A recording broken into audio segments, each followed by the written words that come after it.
সালটা 1975 সাল। ঢাকা সেনানিবাসের ভিতরে একটা অনাকাঙ্ক্ষিত ঘটনা ঘটে যায়। ঘটনাটা হচ্ছে গাজী গোলাম মোস্তফার ছেলে মেজর ডালিম এবং মেজর ডালিমের স্ত্রীকে লাঞ্ছিত করে। তো এই ঘটনার জেরে গাজী গোলাম মোস্তফা মেজর ডালিম এবং মেজর ডালিমের স্ত্রীকে উঠিয়ে নিয়ে যায়। তো এইটা একটা বিরূপ প্রভাব পড়ে।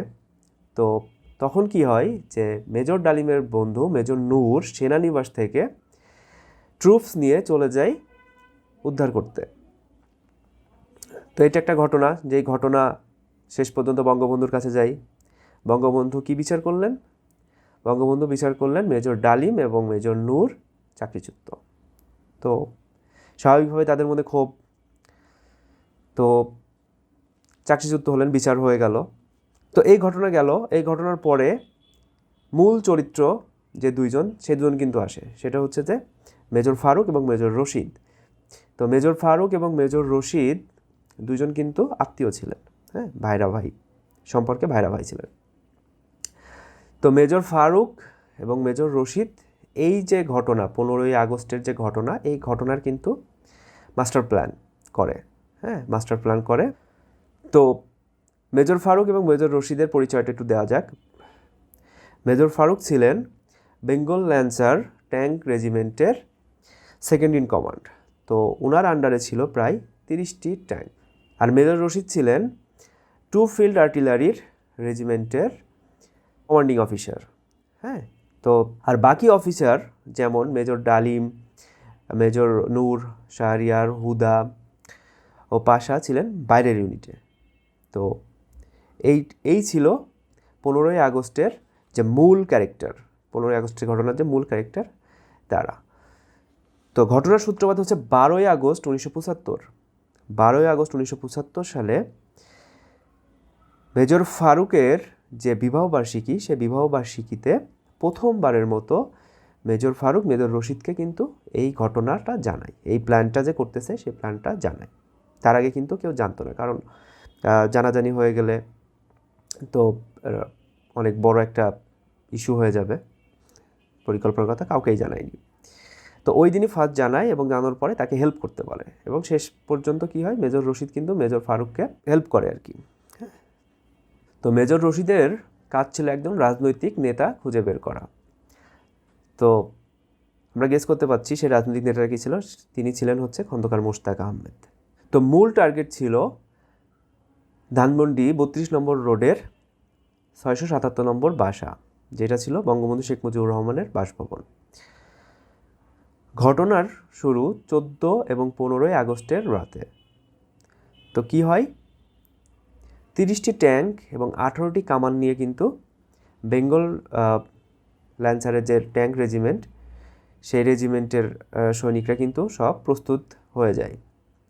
এবং 11:30টার দিকে যে বাইরের ইউনিটের যে সৈনিকগুলো ছিল চাকরিচ্যুত, যেরকম মেজর হুদা, তারপরে হচ্ছে ফারুক, মেজর ফারুক, মেজর পাশা, সবাই কিন্তু 11:30টার দিকে চলে আসে। তো এখান থেকে মূল যে প্ল্যান, সেই প্ল্যানের কিন্তু সবাইকে জানাই দেওয়া হয়। তো মূল প্ল্যানটা কি, সেটা হচ্ছে যে প্রধান টার্গেট হচ্ছে ধানমন্ডি 32 নম্বর রোড।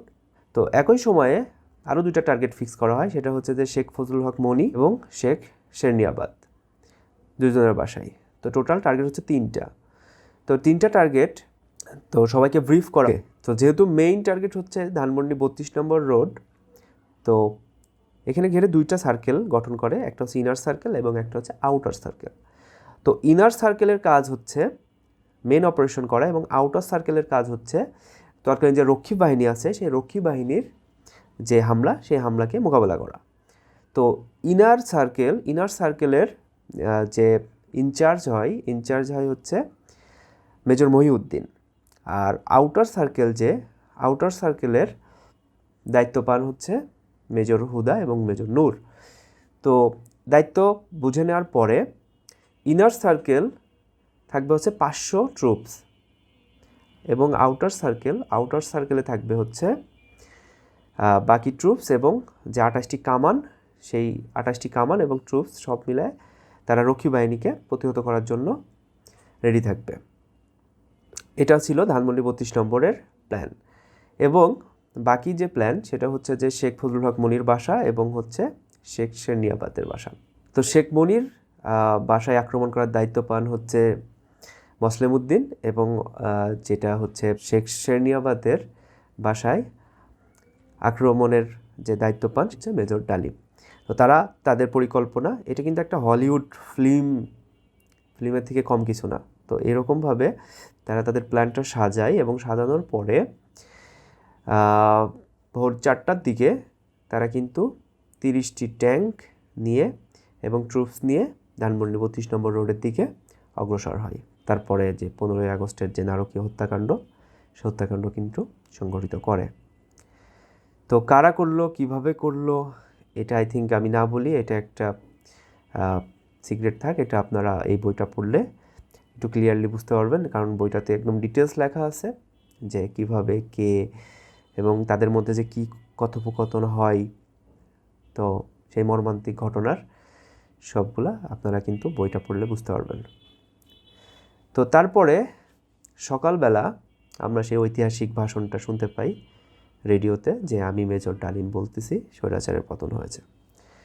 তো এইটা ছিল 1971 সালের 15ই আগস্টের সেই নারকীয় ঘটনা।